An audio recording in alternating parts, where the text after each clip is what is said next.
Hermanos, muy buenas tardes, un saludo a todos ustedes. Hoy es agosto 16 del 2022. Y bueno, hoy es, a ver, ¿qué día es hoy? Martes.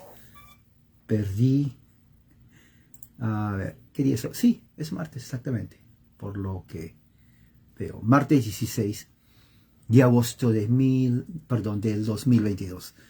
No sé qué pasa con el tiempo conmigo, parece que me estoy yendo para atrás, pero es 2022. Bueno, el tema de ahora, siguiendo con la reforma en Ginebra, tiene que ver con el uso de los salmos en la reforma por Calvino. Para los amigos que son evangélicos, que nunca han tenido un concepto que es reforma y solamente han escuchado de Lutero, Calvino, pero no saben en realidad, hoy día vamos a tocar el corazón de la reforma. El corazón de la reforma es el uso de los salmos. Y esto es muy importante porque cuando termine de narrar lo que es reforma y cómo lo entendió Calvino, entonces usted va a tener una comprensión mejor en cuanto a cómo se hace una reforma. Y bueno, vamos a hablar de eso. Esto es un tema amplísimo, sinceramente, y yo creo que después de esto voy a dedicar más tiempo en cuanto a esta área de la reforma que tiene que ver con el uso de los salmos. Para aquellos que son reformados o presbiterianos en Latinoamérica, muchas veces esto inclusive es nuevo, porque se combinó el evangelicalismo con la reforma, y aunque tienen el nombre de presbiterianismo que viene de Estados Unidos en el siglo XIX, 1800, ese presbiterianismo es norteamericano, no escocés. Entonces, ¿qué quiere decir norteamericano? Que el presbiterianismo estadounidense ha dejado muchas cosas del verdadero presbiterianismo escocés. Y una de las cosas que lo mezcló con el evangelicalismo, y lo mezcló porque en ese tiempo, el siglo XIX, comenzaron a salir cantidad de sectas en los Estados Unidos, ¿no? Porque de ahí nace el evangelicalismo. Muchos de ellos se mezclaron. Muchos de ellos crearon sectas presbiterianas totalmente alejadas de sus raíces escocesas. Una de las denominaciones más grandes que está en todas partes es la PQSA. ¿Por qué se llama PQSA? Porque son siglas en inglés. P, Presbyterian; C, Church; U, United; S, States; A, América. O sea, en español es la Iglesia Presbiteriana de los Estados Unidos de América. Se conoce con sus siglas en inglés como PQSA. Ellos actualmente es un grupo liberal, prácticamente un grupo apóstata de los presbiterianos. Niegan prácticamente lo que dicen las escrituras y se han alejado obviamente de sus raíces, aunque tiene el nombre de presbiteriano. Es la iglesia dentro del presbiterianismo más grande del presbiterianismo, pero es la iglesia más pequeña de entre todas las denominaciones no católicas en los Estados Unidos. En los grupos pequeños que realmente que todavía tenemos la herencia presbiteriana escocesa son muy pocos. Entre ellos está la iglesia presbiteriana reformada, en donde todavía se practica lo que se practicó en Ginebra, el uso de los salmos a capella. Eso es el original que enseñó Calvino. Ahora, que es al gusto del que esté de acuerdo o no es irrelevante, porque estamos estudiando lo que es la reforma. Ahora, ¿entiende por qué? Entonces, cuando entra la PQSA que se funda en 1800, me parece, ellos abandonan sus raíces realmente y comienzan a integrar con el uso de órganos y pianos. Entonces, el uso de himnos y la salmodia, claro, suena bien, pero en realidad se usa más los signos actualmente en la mayoría de las iglesias presbiterianas que los salmos. Los salmos no es que lo rechazan, pero no lo usan, la verdad. O sea, en otras palabras, la conexión está como fallando. Ok, vamos a ver si ahora no sucede nada. Entonces, como sigue diciendo, vamos a hablar sobre el corazón de la reforma. Entonces, otra vez sigo con el libro del gran historiador, se llama Scott Manetz, y el capítulo 1 tiene que ver con la reforma de la adoración. Eso es muy importante. Yo quiero que voy a leerlo, y voy a leerlo de una forma que ustedes puedan entender. Cito: la doctrina de Calvino de la forma correcta de adoración es el centro donde gravita su visión entera de lo que es iglesia. ¿Okay? La liturgia de la iglesia, los oficios de la iglesia, la disciplina de la iglesia, la predicación del ministro de la iglesia, fueron todos con la intención de traer la alabanza y la gloria a Jesucristo, el Señor de la iglesia. El compromiso ferviente de Calvino para tener una adoración correcta es lo que permeó toda su visión del cristianismo medieval y fue el tema central por el cual él regresó siempre y siempre en sus escritos teológicos sobre el curso de su carrera. Aún más, la convicción de que la adoración verdadera cristiana debe seguir una línea definida por la Escritura llevó a Calvino y a otros pastores de Ginebra a reestructurar toda la estructura física y el contenido público de la adoración en la ciudad de Ginebra. El programa ambicioso de Calvino llevaba como objetivo reformar la adoración en el siglo XVI de Ginebra y por lo tanto de Europa. Fíjese, esto es muy importante, porque si bien es cierto dentro del concepto, por ejemplo, cuando se habla de reforma, hablan de la justificación por la fe. ¿Okay? Ese es un tema amplio también, porque hay que entender, muchos malentienden eso, lo que significa, ¿qué es justificación por la fe? Pero para Calvino, en lo que tiene con reformar la iglesia, una iglesia no se va a reformar si no sabe cómo adorar. Eso hay que subrayarlo. Por eso que evangelicalismo, pentecostalismo no es reforma. Eso es religión norteamericana estadounidense del siglo XX. O sea, todo evangélico que deja el catolicismo o cualquier otra cosa y se mete a las sectas evangélicas o a sectas pentecostales, está entrando a una religión estadounidense del siglo XX. No es reforma. Absolutamente no lo es. La reforma que Calvino envisionó y que fue adoptado por presbiterianos, fue adoptado por los hugonotes, fue adoptado por los puritanos, es la liturgia en donde la salmodia es el centro de la adoración. Eso se tiene que entender. Que esté de acuerdo o no es irrelevante, vuelvo a decir. ¿Por qué digo eso? Porque hoy en día el presbiterianismo norteamericano o estadounidense no practica eso. Y eso es lo que está en México, en Sudamérica. Pero históricamente tenemos que ser fieles y eso es lo que yo voy a hacer. Enseñar la historia. Y eso es una de las razones por las cuales es bien difícil que haya una reforma en Latinoamérica. Y no soy pesimista, sino soy realista. Esa es la realidad. Mientras no se reforme la liturgia, no hay reforma. Pueden haber sectas, pueden haber y hablar lo que sea, pero no hay. Entonces, ¿qué es lo que dice Calvino aquí? Cito, ¿no? Para 1554, para 1555, ¿no? Un franciscano de la orden franciscano francés llamado Antoine Catalan visitó Ginebra durante ese tiempo donde Calvino estaba y él se quedó en Ginebra por varios días, ¿no?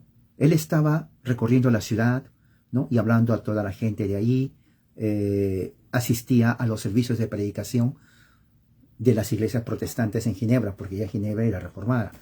Entonces dice que en una de las ciudades él se quedó muy sorprendido por la experiencia que vio, cómo se desarrolla el servicio protestante en Ginebra. Él era francés, entonces viene a Ginebra, estaban cerca. Entonces ya se había escuchado por toda Europa de que Ginebra era protestante. Entonces mucha gente decía, ¿qué es protestante? ¿Qué es reformado? Porque por muchos siglos, obviamente, la Iglesia Católica es parte de la raíz europea, es la identidad cristiana de todo el mundo, prácticamente, especialmente del occidente. Entonces, escuchar que hay una iglesia reformada, inclusive hasta ahora, ¿qué es la iglesia reformada? ¿Qué es? Entonces, muchos viajaban a Ginebra. Bueno, uno de ellos fue este poeta francés. Entonces, cuando él va, él se sienta, ¿no? Entra a las iglesias, se sienta para observar cómo hacen. Y él escribe, él hace un reporte cuando él regresa a Francia, ¿no? Él hace un reporte, pero el reporte que hace es un reporte, aunque él no es creyente, el reporte fue casi como una burla de lo que él puso. Pero ahí está ahí está el detalle. Porque para que él se burle, él tenía que escribir en detalle todo lo que vio. O sea, su escrito mofándose de la liturgia reformada no hubiera tenido éxito si él no hubiera detallado todo lo que vio para luego criticarlo. Entonces, al criticar, él nos dio a todos los lectores hasta ahora, punto por punto, en detalle, cómo era la liturgia ginebrina. O sea, aunque en su mente estaba el atacar, en realidad nos proveyó con un documento histórico en detalle cómo era. ¿Quieres saber cómo era la liturgia en Ginebra? Pues aquí está. Él nos dice, uno de los enemigos de la Reforma. Interesante. Dice así: inmediatamente la gente de la ciudad entró a la iglesia. Cada persona escogía su propio lugar para sentarse, así como si estuvieran yendo a la escuela. Entonces, mientras estaban sentados, esperaron por el predicador para que venga al púlpito. Estaban todos sentados en silencio. Inmediatamente, cuando aparece el predicador, toda la gente, cuando vio al predicador entrar, se pusieron en sus rodillas, excepto el predicador. Y luego empezaron a orar. No se cubrieron la cabeza como en la Iglesia Católica, pero sí juntaron sus manos en una señal de piedad. O sea, así pusieron sus manos. Juntaron. ¿Qué más? Dice así: la oración fue totalmente en francés. Esa es la razón por la cual los ginebrinos también tenían cierto recelo contra los franceses, porque, recuerde, Calvino era francés y toda la compañía de pastores eran franceses. Entonces, este poeta era francés. Entonces, cuando entró, él entendió todo el culto. Entonces, toda la predicación, la oración fue en francés, dice aquí.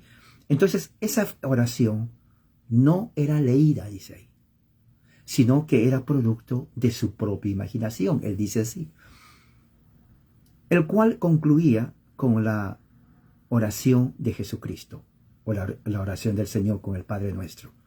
Pero nunca oraron el Ave María como los católicos, porque era costumbre en el catolicismo, pues, orar la Virgen María, ¿no? O sea, el Ave María, Dios te salve María, llena eres de gracia. Pero Calvino no le gustaba eso, ¿ok? Luego toda la gente respondió cuando oraron la oración del Señor, quietamente pero audible, dijeron amén, ¿ok? Y 2 veces a la semana ellos cantaban el salmo antes del sermón, ¿se dan cuenta? O sea, el canto de los salmos era muy importante. Antes del sermón cantaban los salmos. ¿Qué más? Cada uno cantaba junto con el que estaba al lado de él. Los que cantaban eran hombres, eran mujeres, eran niñas, y aún los infantes balbuceaban los salmos. Interesante, qué bonito, ¿no? Dice que los infantes, que estaban con las mamás, balbuceaban el salmo, porque todos cantaban. Entonces los niños empezaban ya desde muy pequeños a ser instruidos. Su cerebro escuchaba los salmos. Eso es parte de la Reforma. Ahora, ¿qué más? Dice aquí, si alguien entraba a la iglesia, dice, ¿no? O sea, a la reunión, mientras estaba ya desarrollándose la reunión, ellos sabían si el que entraba era católico o era reformado. Porque dice que muchos católicos estaban dejando el catolicismo, pero todavía no entendían bien. Entonces, cuando entraba un católico, ¿cómo sabían ellos que eran católicos? Fácil. Dice, porque se persignaba. O sea, si el que entraba y hacía católico, entonces todos se murmuraba, decía, mira, hay un católico. Porque esa era la cosa. No, yo entraba a iglesias católicas y a mí me enseñaron que cuando uno entra a la iglesia católica, Hay que entrar con reverencia. Eso es algo que no existe en las iglesias evangélicas. Uno entra en la iglesia evangélica, yo cuando era evangélico, hola, ¿cómo estás? Y no, un alboroto en las iglesias evangélicas. Pero en el catolicismo no es así. Uno entra con mucha reverencia. Y yo antes de entrar a la iglesia, ¿no? Todos en silencio, todos sentados, reverencia al lugar. Y eso a mí me gusta, ¿no? Siempre me ha gustado a mí eso. Por eso cuando era líder de jóvenes en la iglesia evangélica y veía que los jóvenes venían como si fueran una tropa de caballos, entonces decía, les decía, calmados, les decía, calmados. Esto no es un circo. Yo le decía eso, yo era evangélico. Tranquilos, respeten. No, porque entraban ahí como si fueran cabras, saltando, gritando, riéndose. Esa es la cultura evangélica. Entonces, cuando entraban los católicos aquí, entonces siempre hacían la señal de la cruz y decía, y muchos decían, mira, ahí hay un papista, les decían. De ahí viene la palabra papista, ¿no? O sea, papista porque, bueno, sigue a la Iglesia Católica del Papa. Eso es lo que escribía él. Entonces, cito, claramente, Catelán, que es el nombre del francés, encontró la experiencia totalmente nueva, estaba totalmente desorientado, porque nadie había visto un culto reformado en toda Europa realmente, ni siquiera en los de Lutero. Eso para que se den cuenta. Este es el inicio de la reforma. O sea, para la gran mayoría de católicos, decía, ¿y esto qué es? Era nuevo, nuevito. ¿No? ¿Qué más? Él vio, en sus propias palabras, cómo Calvino había limpiado los templos, así lo llama él. Él dice que este francés Calvino limpió los templos católicos. ¿A qué se refiere limpió los templos católicos? Sacaron todas las estatuas. Sacaron todos los escapularios. Sacaron todas las reliquias. ¿Ok? Sacaron todo eso. Entonces ellos limpiaron las iglesias. O sea, el que entraba, si por ejemplo una semana antes que limpien entraban, habían imágenes, la imagen de la Virgen María especialmente, de Jesús crucificado y de todos los santos y las reliquias como hoy en día hay en las iglesias católicas, especialmente en Sudamérica. Yo he entrado ahí, me gusta entrar cuando voy a Lima, a la iglesia Nuestra Señora de la Merced, que está en el Jirón de la Unión, en pleno centro de Lima, del año 1550, cuando llegaron los españoles de España, los conquistadores, todavía está ahí. Yo estudié ahí me gradué, hice la primera comunión y la confirmación católico. Entonces, me gustaba mirar. Y hace 3 años fui y entré. Y sí, eso no quiere decir que muchos evangélicos dicen, uy, te vas a condenar al infierno. No. Entra en una iglesia católica, nadie condena al infierno. No está en la Biblia. Condena al infierno y no creer en Cristo. Punto, se acabó. Ya no hay que hacer más largo el asunto. Entonces me gustó entrar y veo eso y digo, wow, y me hace pensar. Y yo pregunté al cura, oiga, ¿quién trajo esto? Me dice, esto vino con los españoles hace más de 400 años y todavía lo tienen ahí en la iglesia. Cuadros grandísimos, ¿no? Hay un cuadro ahí, me acuerdo, hay un cuadro ahí en la iglesia de la Merced, ahí en el centro de Lima, en el Jirón de la Unión. Si usted va a Lima, vaya a la iglesia Nuestra Señora de la Merced, lugar turístico ahora también, donde hay un cuadro, bueno, hay varios cuadros, pero ese en particular, me dice el cura, ese es el cuadro que cuando en ese entonces había un cura, estamos hablando de 1560, 1570, en la Lima virreinal, dice que el cura tuvo un encuentro con Satanás, y dice que se quedó plasmado en el cuadro. Es increíble eso. Yo le digo, me dice, eso se quedó plasmado en la pelea que tuvo el cura con Satanás. Yo le digo, ¿usted cree eso? Le digo. Me dice, yo tengo que creer porque eso es así. Y si no lo fue, pues yo no estuve ahí tampoco, me dice. Pues sí, tiene razón. Y ahí lo tienen, ¿no? Hasta que es verdad, no es verdad, bueno, ese es otro asunto. Pero en fin, sigamos. Entonces, el francés, mire, dice que Calvino limpió las estatuas, o sea, todas las iglesias de Ginebra, de las estatuas. Dice que la adoración pública era parte de lo que seguía en la ciudad. Los reformadores dice que no fueron reservados en la forma como ellos atacaron los elementos físicos tradicionales de la adoración católica. O sea, para ellos no querían eso. Dice todos los objetos sagrados, como crucifijos, estatuas de los santos, reliquias santas, todos fueron sacados, removidos. Prácticamente se quedó vacío, vacío. No había absolutamente nada. Dice que sistemáticamente fueron destruidos, algunos lo vendieron a otros y otros los guardaron, ¿no? Se pusieron, dice, se separaron la congregación laica dice aquí, sacaron, ¿no? Había ahí como una mesa católica donde separaba la congregación laica, ¿no? Del cáliz y del altar mayor. Eso fue destruido.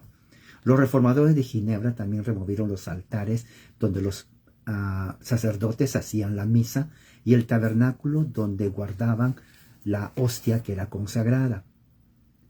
Sobre décadas que vinieron después, las paredes de los templos de Ginebra fueron lavados para cubrir toda iconografía católica. Se reemplazó con ventanas, ¿no?, que estaban con colores, los cuales servían de doble función: inspirar devoción religiosa y mantener las iglesias también, digamos, una temperatura agradable y seca. En 1577 el concilio ordenó que las ventanas fueran rotas en la Catedral de Saint-Pierre y que sean cubiertas con una red para prevenir, ¿no?, que objetos voladores, así decían, entren al santuario y así llenen de polvo el santuario y también a la congregación. El órgano que se usó en la iglesia de Saint-Pierre por muchos, 200, 300 siglos, ya no se usó hasta 1562, donde las pipas de los órganos se usó para otro tipo de trabajo. El metal se hizo platos, dijo, y se usó también para los hospitales de la ciudad, así también como las vasijas de comunión que había en los templos. Entonces, una vez que fue limpiado todas las iglesias católicas de Ginebra, literalmente estaban solamente las bancas, nada más había. Entonces las autoridades de Ginebra reordenaron el lugar sagrado y dar prioridad a la proclamación únicamente de la palabra de Dios. O sea, cuando el que entraba, así como este francés, muchos esperaban ver, bueno, una reliquia, la cara de San Pedro, la figura de la Virgen María, y todo. Pero no, entraban y decían, ¿y esto qué es? ¿No es iglesia? Esta es la iglesia. ¿Pero cómo es que iglesia? Porque todos esperaban ver reliquias. Decían, ¿dónde están las estatuas? ¿Dónde?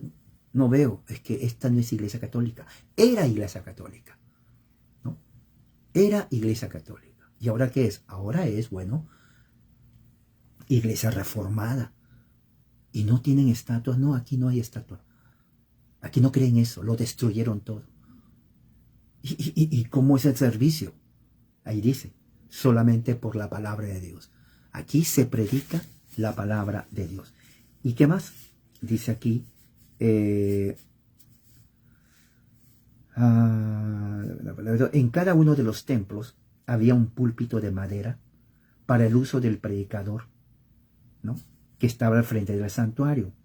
Alrededor del púlpito habían puesto bancas y sillas, donde las mujeres, los niños, ¿no?, se sentaban, y también los que no podían escuchar se sentaban los primeros en las bancas. Luego, a la parte derecha y a la parte izquierda se sentaban ahí los hombres.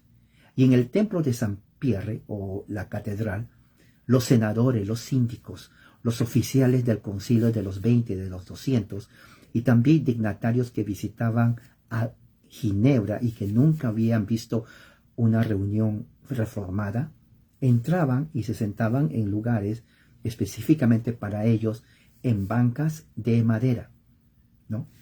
El púlpito estaba localizado en el medio de la congregación y era por dos razones. Uno, algo práctico y simbólico. De una forma práctica, porque el púlpito elevado facilitaba la comunicación y permitía que las congregaciones que estaban dentro pudieran escuchar el sermón del pastor. Y al mismo tiempo, ¿no? El que guiaba los salmos pudiera guiar a la congregación a cantar los salmos. Al principio se cantaba antifonal, pero después ya no era congregación, era canto congregacional. El lugar del púlpito también hablaba de la convicción teológica de los reformadores, de su espiritualidad esencial, de los ministros y de la gente laica. Ya no había algo que separaba al clérigo muy espiritual del resto de la congregación. Además, la proclamación de la Escritura en el medio de la congregación era un símbolo potente de que Cristo, la palabra viviente, continuaba hablando y estaba viviendo en su gente. Por lo tanto, la iglesia, la misa católica, que era generalmente visual y que culminaba con el espectáculo dramático del sacerdote haciendo el sacrificio de la misa, era todo lo contrario en la adoración reformada, en donde el servicio era principalmente de audición experimental. No se veía nada, solamente se escuchaba, porque el centro era la proclamación para escuchar la exposición de la poderosa palabra de Dios y al mismo tiempo cantar en congregación el salterio ginebrino. Interesante, ¿eh? ¿Me escuchó lo que dije? Muy interesante. Esto es justamente lo que escribió el francés. Una liturgia simple, pero muy, diríamos, sustanciosa, ¿no? La campaña en Ginebra en contra de los altares, las imágenes religiosas, ¿no? Y el uso del órgano para la música ha llevado a muchos eruditos, ¿no? Decir que la austeridad de Juan Calvino se refleja en una piedad abstracta, en una aversión, ¿no?, a las cosas y a los objetos del mundo material. Pero en realidad lo que explica es porque Calvino tenía en mente reformar el cristianismo. Y dentro de su reforma del cristianismo tenía como meta guerra a la idolatría. Esto es muy importante porque esto es la base para su entendimiento teológico de la adoración correcta. Fíjese, ¿no? Para Calvino, para Farel, para Heinrich Bullinger, para Beza, para Bucer, que eran los realmente originales reformadores, luego voy a hablar de eso, ¿no? La auténtica adoración descansa en el fundamento del verdadero cristianismo y es prerequisito para una verdadera reforma religiosa. Prerequisito. Sin esto no hay reforma. No importa lo que usted haga los domingos, no es reforma. Por eso, vuelvo a repetir, evangelicalismo estadounidense del siglo XX que viene a México, Centro y Sudamérica, junto con las sectas pentecostales, no son reformas. Eso es religión estadounidense del siglo XX. Y eso lo tienen que saber todos. Calvino trató el tema de la adoración correcta en muchas de sus obras teológicas que él escribió cuando él regresó de Estrasburgo a Ginebra, generalmente en su obra de 1543, que se llama La necesidad de reformar la iglesia. Está en español también.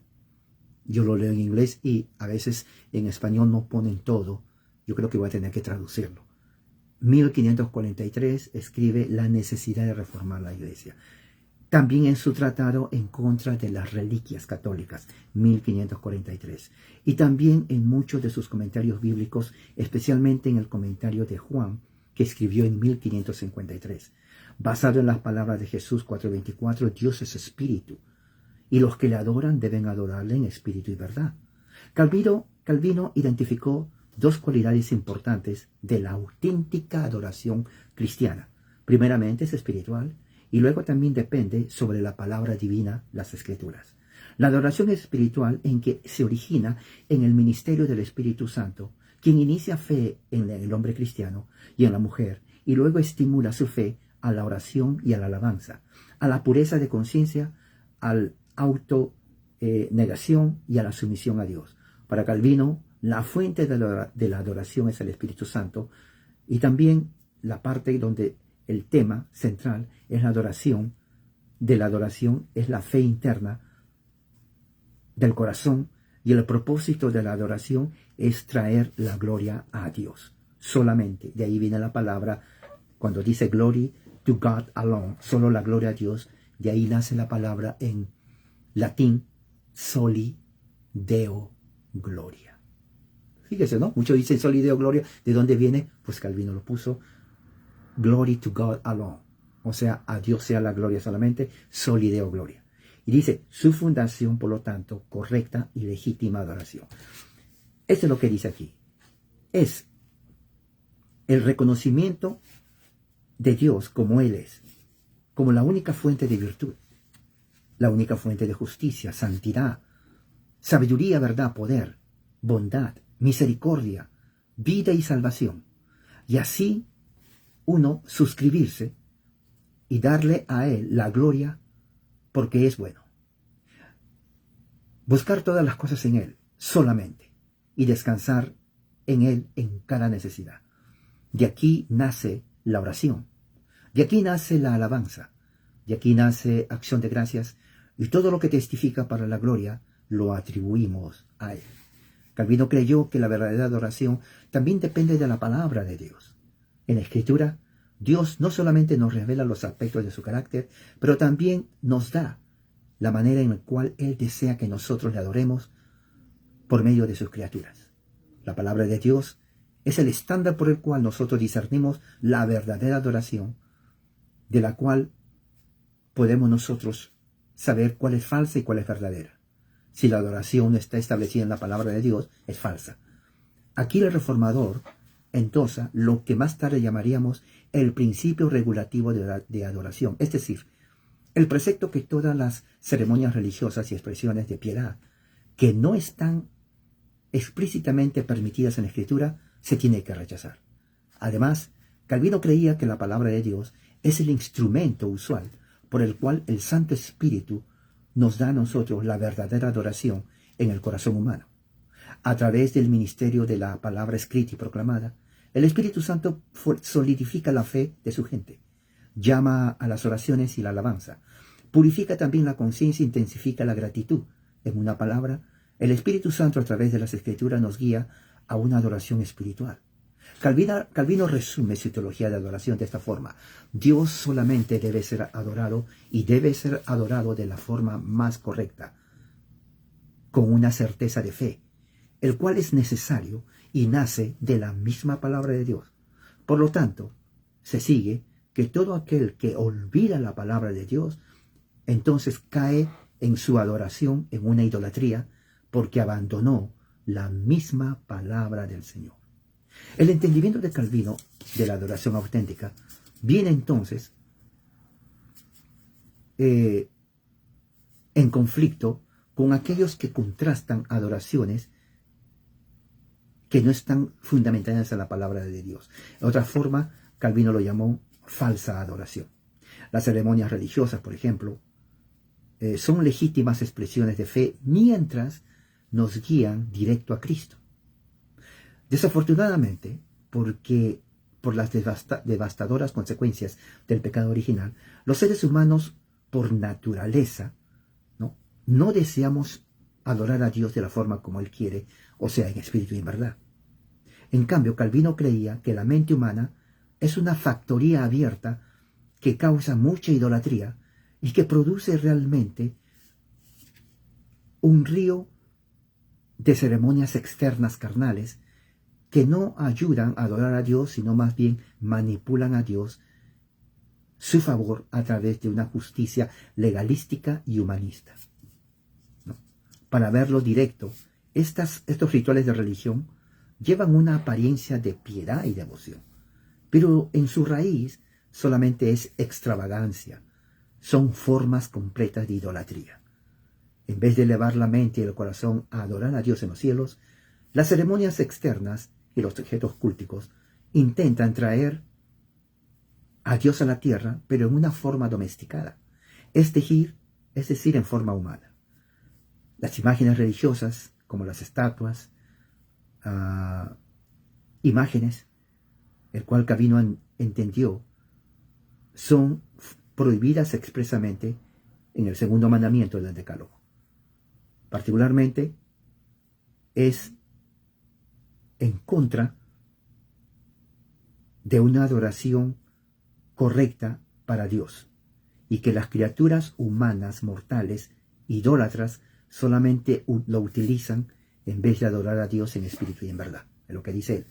Para Calvino, por lo tanto, la diferencia esencial entre la verdadera adoración y una falsa adoración estriba en una adoración espiritual que es llevada o es motivada por el Espíritu Santo y que realmente se trabaja en nuestra vida de fe interiormente, la cual está sujeta a la divina palabra de Dios. Fíjese, a la divina palabra de Dios. ¿Qué más? La falsa adoración, dice, realmente nace de la carne y está principalmente preocupado con la justicia externa. Viola el mandamiento de Dios y es totalmente idólatra. Interesante. Esto es interesante. Esto va directamente a hacer la diferencia entre la verdadera adoración romana, católica, y la verdadera adoración reformada. Calvino rechazó todo eso. Por eso que los que iban a Ginebra se quedaban asombrados. Muchos decían que es adoración reformada. Ellos pensaban algo, la gente espectacular, pero cuando veían todo vacío, decían, ¿y esto qué es? Aquí nos reunimos a adorar a Dios, pero ¿cómo? Igual como en el tiempo de Pablo, decía, pero ¿dónde están las imágenes? Ni siquiera una foto de Cristo. No existe eso. Porque lo principal es la predicación de la palabra y el canto y el uso de los salmos para la adoración a Dios. Así de simple, hermano. Así de simple. Así de simple. Nada más. Y un púlpito, obviamente. Vuelvo a decir, ¿cuál es el resultado del legado de Calvino? Los Estados Unidos de América. Eso nunca se olvide. Eso es así. Obviamente que en medio están los hugonotes, los presbiterianos, los puritanos y los Estados Unidos de América. O sea, la reforma, lo que Calvino inició así de una forma tan simple, criticado por todos, por su simplicidad, tiene este legado. ¿Qué más? Sigo para avanzar. Juan Calvino y su colegio de pastores en Ginebra creyó que la Iglesia Católica medieval fundamentalmente corrompió la adoración verdadera cristiana. Fíjese. ¿Qué más? En vez de honorar y dar honor a Jesucristo como el único mediador entre Dios y la humanidad pecadora, las autoridades católicas animaban a la gente laica a adorar a los santos que estaban muertos y a los mártires que ya no existían. Decían, tienen que orarles a ellos y aún usted tienen que solicitarles favores o algún poder espiritual, ya sea de su ropa o de sus restos corporales, o sea, las reliquias, es lo que le estoy diciendo. Cuando yo entraba allá a la Iglesia Católica, allá en Lima, Nuestra Señora de la Merced, traído por los españoles de España en 1500, me parece 30 y tanto por ahí, ahí todavía tienen reliquias, ¿no? Ahí hay un pedazo de tela que le perteneció a tal santo, un pedazo de pelo a tal santo, esos son reliquias. Y yo decía, pero ¿por qué lo hacen? Como honor a ellos. Sí, pero la gente pone ahí, mira la cantidad de dinero, ponen la mano, digamos, no sé, supongamos que esto sea, ¿qué le puedo decir? Pedazo de oreja de un apóstol, lo ponían ahí la mano y oraban. Santo apóstol, te pido que, por favor, a mi esposo le des más trabajo y no sé por qué. Y le ponían ahí. Así es, porque yo lo he visto, todos saben que así es. Entonces yo decía, pero están adorando algo. Es más, disculpe, pero no sabemos qué es de él. Sí, es oveja, pero ¿cómo sabemos qué es de él? Pero en fin, eso es lo que Calvino estaba criticando, ¿no? Él criticaba, por ejemplo, eso. ¿Qué más? En su tratado, por ejemplo, de las reliquias, Calvino dice eso, yo quiero que escuchen bien, ¿no? Porque ellos se han postrado a sí mismos, ¿no? Y se han postrado delante de las reliquias, como si fuera Dios, dice, ¿no? Ponían velas, ¿no? Candelabros como signo de homenaje a ellos. Ellos han puesto su confidencia en estas estatuas y se han aparecido a ellos como si poseyeran poder divino y gracia. Si la idolatría es el acto de transferir el honor de Dios a otros, entonces no podemos negar que lo que hacen aquí es idolatría. Y esto era terrible. O sea, Calvino tenía la idea, y esto es cierto, el tiempo es corto. Él tenía sentido de urgencia. Oiga, el tiempo es corto, en cualquier momento nos morimos. Nadie puede decir con seguridad voy a verte el próximo viernes. O sea, hacemos planes. Pero nadie va a decir con plena seguridad, pues el viernes soy vivo. Puede que sí, puede que no. Entonces Calvino tenía esa sensación de urgencia. Decía, mientras viva yo tengo que hacer, tengo que trabajar, porque si no lo hago ahora, por eso que él se enojó cuando lo quitaron de Ginebra en 1538. Él se sintió muy mal. Oiga, el tiempo es corto. ¿En qué más va a pasar la vida él? Si no es en predicar la palabra. Reformar. Oiga, la gente era terca de corazón. Se hería sola, era muy sensitiva a lo que Calvino decía. Muy extravagante, muy radical, extremista, le decían. Los mismos de Bern, que era la ciudad contigua protestante, decían, Calvino es extremista. Bueno, hoy día ya no se habla de Bern, nadie sabe quiénes fueron ellos, pero sí sabemos quién fue Calvino. Su legado no ha muerto. Vuelvo a repetir, su legado concreto es los Estados Unidos de América. Así es. Eso es así. ¿Ok? Así que si él vemos la vida, él no lo va a creer. Este es mi legado, los Estados Unidos, sí, ese es tu legado. Claro, no son calvinistas ahora, hay calvinistas, pero este es tu legado. Por ti está aquí. Porque tus hijos, ¿cuáles hijos? Los puritanos que siguieron tu doctrina, vinieron aquí en 1620. Y ellos se expandieron, fundaron las bases para que esta nación nazca, los Estados Unidos de América. ¿De dónde sacaron los puritanos esa idea? De ti, pues, Calvino. De ti. Claro, tú no sabes porque tú muriste antes de los puritanos. Pero de ti, tus comentarios, tus catecismos, tus confesiones de fe, tu obra máxima, las instituciones de la fe cristiana. Oiga, todo eso ha transformado generaciones. Hasta los presbiterianos. Juan Knox, tu discípulo que te amaba mucho, fue a Escocia y fundó el presbiterianismo. Exactamente como tú le enseñaste. Así lo hizo. Por eso que los presbiterianos enseñaron la salmodia exclusiva. Directito, puro, original presbiterianismo. Sin más, sin menos. Eso es el legado de Juan Calvino. La Reforma. ¿Qué más? Dice aquí, Calvino también criticó la iglesia tradicional por sus multitudes ceremonias, por sus misas, por sus procesiones, por sus festivales religiosos, también por sus encuentros cúlticos, incluyendo las vestimentas clericales de muchos colores, el incienso, los órganos bellos y también el coro entrenado. ¿Se dan cuenta? El coro entrenado es algo que entra también al evangelicalismo estadounidense. Hoy en día, inclusive, eso es católico.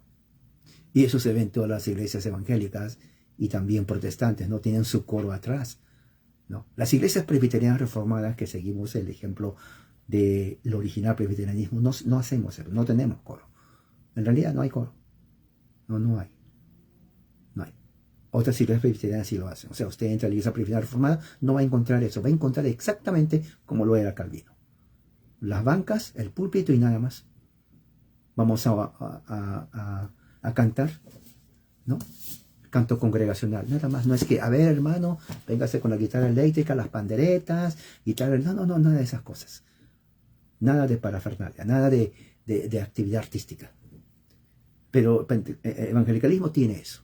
¿Se acuerdan que le decía que Charles Finney, en 1870, ¿no? Él, por ejemplo, para hacer que la gente venga, él tenía su coro de personas. Él decía, van a cantar una canción bien triste, bien pesimista, ¿no? Al punto que estaba tal vez muy depresiva, ¿no? Que le hagan llorar, y si es posible lloren ustedes.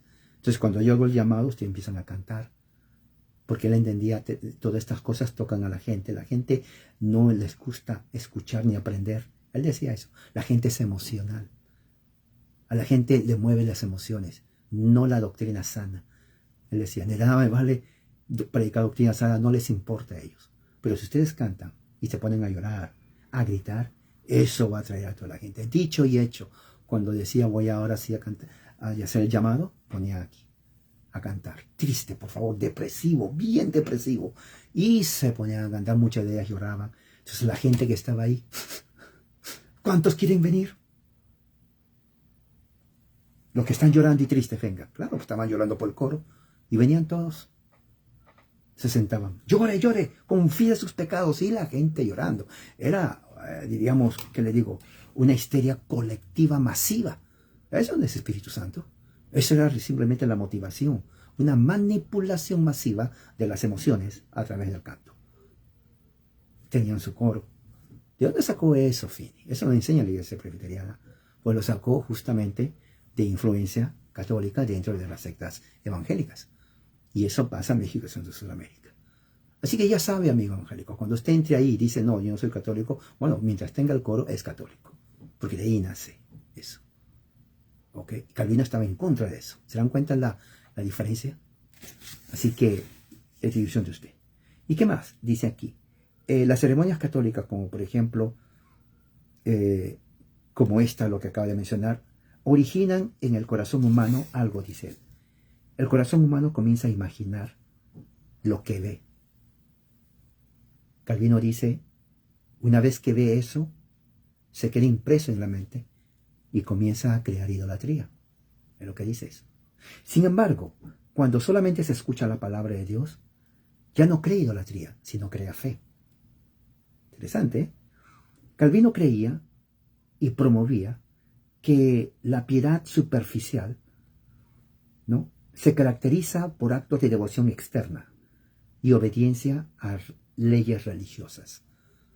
Eso es un pietismo externo, ¿no? Los laicos, hombres y mujeres, podían ser entretenidos por acciones teatrales, evangelicalismo, pentecostalismo. Y fíjese que aquí no había eso, porque evangelicalismo y pentecostalismo es de origen estadounidense de 1900 en adelante. ¿Ok? Eso es. Sin embargo, Calvino critica la liturgia católica porque todo es visual y dice que son acciones teatrales, ¿no? Que estos rituales no ayudan a instruir, porque más bien son ceremonias carnales, oscuras, y oscurecen el Evangelio y distraen al devoto del puro ejercicio de la fe, de la oración y de la alabanza. Calvino puso este asunto en la forma más clara posible. Por lo tanto, todos aquellos que ponen cargas en la iglesia con excesivas ceremonias ensucian a la iglesia, ¿no? Y ensucian la presencia de Cristo, tanto como cuantas mentiras ponen en ello. Esto está tremendo. Esto está tremendo. Esta es la verdadera forma, ¿no? ¿Y qué más dice aquí? Sus oponentes de Calvino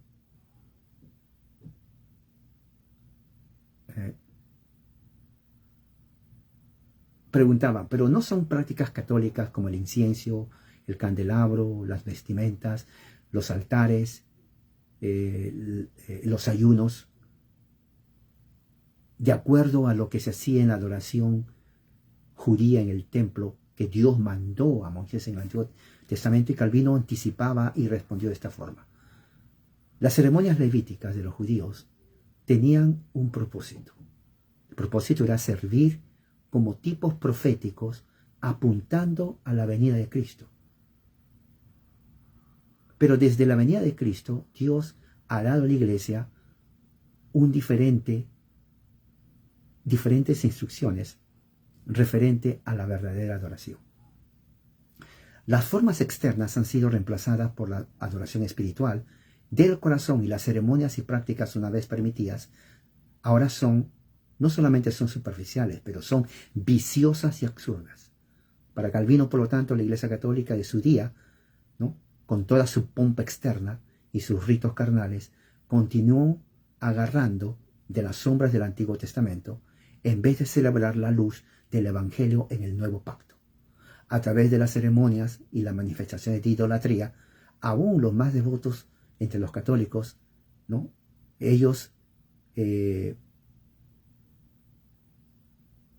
entraban a un perpetuo laberinto en vez de adorar a Dios de una forma simple, en espíritu y en la verdad. Aquí voy a quedarme. Mañana vamos a continuar con la otra parte, pero para que se den cuenta cómo Calvino entendía, mañana terminamos la segunda parte, cómo Calvino entendía justamente la verdadera adoración reformada. Es interesante, es muy bueno. Esto es historia reformada. ¿Qué podemos nosotros aprender? Mucho, cantidad podemos aprender.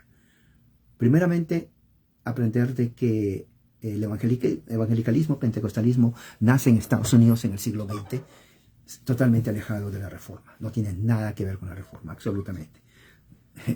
Ok, no tiene nada que ver. Es más, no conocen ni lo que Calvino enseñó, porque se alejaron, totalmente se alejaron. Con sus sectas se han hecho inclusive más sectaristas, inclusive más herejes. Pero la verdadera reforma que nace justamente aquí en Ginebra, que es la base del presbiterianismo, del puritanismo, de los hugonotes, ¿no?, en iglesia presbiteriana, entonces hay que rescatar todo eso para seguir en la reforma.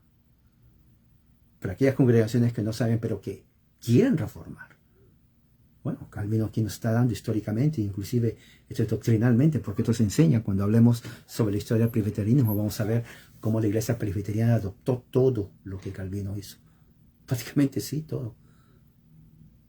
Juan Knox, recuerde que regresa, viene a Ginebra, cuando conoce a Calvino se quedó sorprendido y juró que cuando regresaría a Escocia, justamente haría de su nación una gran reforma. Y él crea entonces la religión en Escocia, llamada presbiterianismo, porque está, como el mismo Calvino decía, una pluralidad de obispos. Entonces John Knox dice, bueno, obispos o elders, ancianos, viene la palabra presbítero. Entonces dijo, nosotros no tenemos papa, pero sí tenemos una pluralidad de presbíteros. Y de ahí nace la iglesia presbiteriana 1560. Pero todavía no estamos ahí. Falta todavía. Estamos en Ginebra. Cuando entremos el viaje a Escocia, en donde vamos a aprender qué es el presbiterianismo original, qué es lo que enseña en liturgia. Pues tremendo. ¿Ok? De los mismos escritos originales de la iglesia presbiteriana escocesa. Pero vamos a todavía ir parte por parte. Bueno, que la gracia de Dios esté con ustedes, hermanos. Y esperando en Dios, mañana continuamos. Amén.